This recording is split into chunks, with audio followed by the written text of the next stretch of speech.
Rachel Cruze joining us now for a talk about managing your money during the crisis. She is a personal finance expert, #1 best-selling author, and Ramsey personality. Also, father is Dave Ramsey, so I know that you have been growing up with all of this, have some great advice to give, I'm sure. Rachel, how you doing? Doing great. Thanks for having me today. Absolutely. Coming to us from her home in Nashville. Seems to be the new normal anymore. Everybody working from home. A lot of changes for folks, to include finances. Let's just start with this. What is the #1 thing that you are hearing from people these past few weeks? We kind of have fallen into this new norm. We know what it felt like a couple weeks ago, but what are you hearing now when it comes to finances? Are people still afraid of losing their jobs? How are they handling this?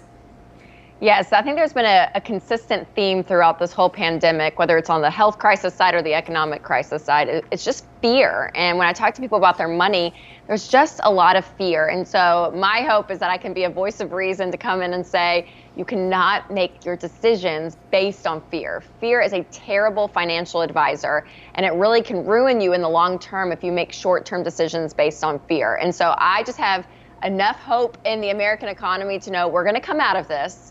So we all need to take a deep breath, make good decisions based on facts, not fear. You always say you can only control the controllable. What does that mean when we're talking about our money? Well, we can't control what's going on in Washington. We can't control what the governor of your state is going to do. But what you can control is the money in your home, whether you're getting a check from unemployment, maybe 2 part-time jobs you never thought you'd be working right now, but you are, or maybe you haven't lost your job and your income is still coming in. So that money you have got to control it. And the best way to do that is to do a budget. And I teach this whether COVID-19 or not. But seriously, be so intentional with where every single dollar is going, especially those that are in a crunch right now and who have lost an income. Do you feel like this is a conversation, as you just said, you've always been teaching people to be on a budget, but do you think people are really leaning in and listening to this more now than ever? I think so. I mean, it is a scary time, especially when you are living paycheck to paycheck, you have debt, you don't have savings, and something like this comes out of nowhere and you lose your job and you're rethinking a lot of how you've done your money. So I celebrate those people, who have, worked the plan, they've gotten out of debt, they have savings, because they're not panicked right now, even if they lose a job, because they have an emergency fund. But that's not the story for a lot of Americans. So I always tell them not to shame them with their financial choices in the past, but let this be a wake-up call. Let this be a moment where you say, okay, after all this is done, I'm actually going to learn how to handle my money properly. I'm going to learn how to handle it where I have an emergency fund, where I am intentional with it, and where I don't have debt. Let's talk about the steps to do that. You talk about a zero-based budget. Tell us how that works. So a zero-based budget is basically your income minus your expenses equals 0. So every dollar coming in is assigned to a category. And that even includes giving and saving in there as well. And so what this is you can prioritize where your money's going. So specifically for people that are in a pinch right now, the 4 things you need to pay on first and foremost is food, shelter, so your rent or mortgage, utilities, and transportation. So what a budget does, it's a plan for your money, and you're able to tell your money where to go instead of wondering where it went. Let's talk about the jobs that are available. So often we hear about the unemployment rate being high, but the reality is there are actually some jobs opening up for people that they may never have considered before. And I like the online learning aspect of things right now. You can actually get a job teaching kids or students online. That's right. Yes, there are so many industries that have completely crashed, like the hospitality industry, right? But there are some that are booming, like you're saying, and there's so many options even from home. I mean, Skype is hiring, Zoom is hiring, online teaching is hiring, or you can even go, Amazon, delivery drivers, whether it's a pizza place or Instacart or whatever it is, there are places that are hiring. So if you have lost your job, remember, this is all temporary. So maybe you pick up 1 or 2 other jobs that, again, you never thought you may have had to do before, but it's just for the short term. Until we get through this, and hopefully maybe even if you're furloughed, you come back to work, and this will all be a memory. We talk about cutting unnecessary spending. What are some of the main places that you think people really could cut back? We would think Netflix is essential in some places because we're sitting at home, but what's the reality of some of this unnecessary spending that needs to be cut? Well, there's a lot of wants that we pay for, and I think in a time like this, you start to reevaluate, oh wow, there's a lot of money going out to things that I really don't need. And so it's going to look different for everyone. But things like right now, a lot of subscriptions, gym memberships, that kind of thing, it's not going on right now. So make sure that you're getting, reimbursement for that. And even a lot of places like your utilities are going to give you some grace periods if you are behind on bills. But everything else that you look at, you can cut things if you need to cut them. So again, it's everything from subscriptions, clothing. I know me, I'm getting so many emails from all these stores that I shop, and it's all these discounts, and I'm finding myself like adding things to a cart, and I'm like, no, why am I shopping right now online? I don't need these clothes right now. And so you need to really, really watch, why are you spending the money you're spending? Because some people, they might be medicating something deeper, just because they don't want to have to deal with the fear and everything going on. So really, really watch your spending habits during this time.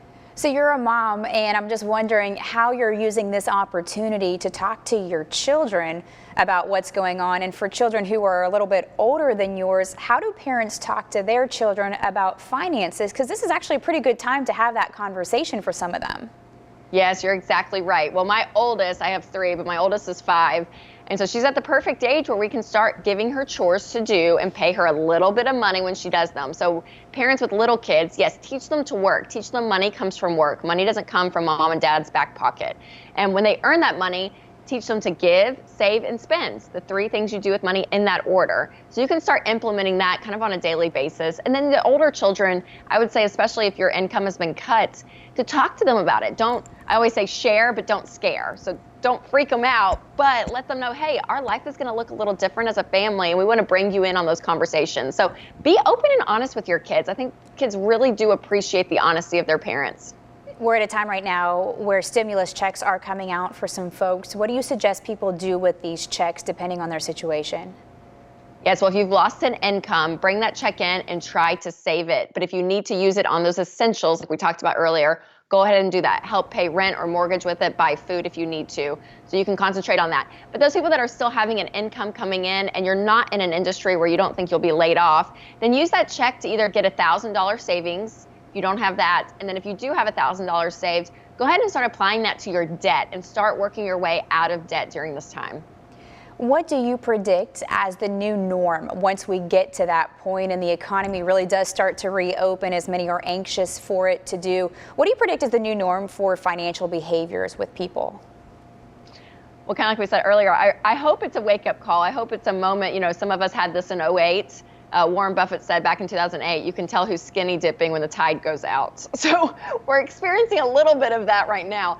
And so to be able to reevaluate and say, wow, we've kind of been a little lazy when it comes to our money, and let that fuel you. Let this urgency in this moment fuel you in the future to say, you know what, I'm going to take care of my money. I'm actually going to control my money versus my money controlling me. And if you go to daveramsey.com/hope, we actually have a 14-day free trial of Financial Peace University, our class that millions of Americans have gone through, where we teach them the basics of personal finance. So you can go sign up for that today, and it's free. So binge that instead of Netflix and change your money habits. And final question before we let you leave us. I know we're talking about money, but there's so much more involved with changing behavior. Talk to me about the support system that folks need as they start to rearrange and they try to get a new lease on life, so to speak, by getting their finances in check. Yes, always have someone else in this process with you. So if you're married, it needs to be your spouse. So maybe this is the first time you guys sit down together and actually communicate about your money and you get on the same page with your priorities and your goals and your values. So that can be your spouse. But if you're not married, find someone, find a friend, find a parent. I mean, I don't care who it is, but someone that is good and wise with money that you can talk to about this, because it's really important to have someone else's, say in this, someone that's wise with money, that is, but another brain, because sometimes you get so tunnel vision and you can't see other options and what's really going on. And so really having someone that you can talk to about it, it's huge, because again, this can be a really scary time. And specifically with money, I don't want that fear to build up in you. So make sure you have someone in your life you can talk to about it. All right, Rachel, thanks so much. Best-selling author, personal finance expert, Ramsey personality. You can go to daveramsey.com/hope for more on that 14-day free trial from Financial Peace University, or check out Rachel Cruze's podcast, which I love. It's called The Rachel Cruze Show. Rachel, have a fantastic rest of your day. Thank you so much for helping us here, as well as many of Americans that need the help the most right now. Absolutely. Thanks for having me on. Have a good one.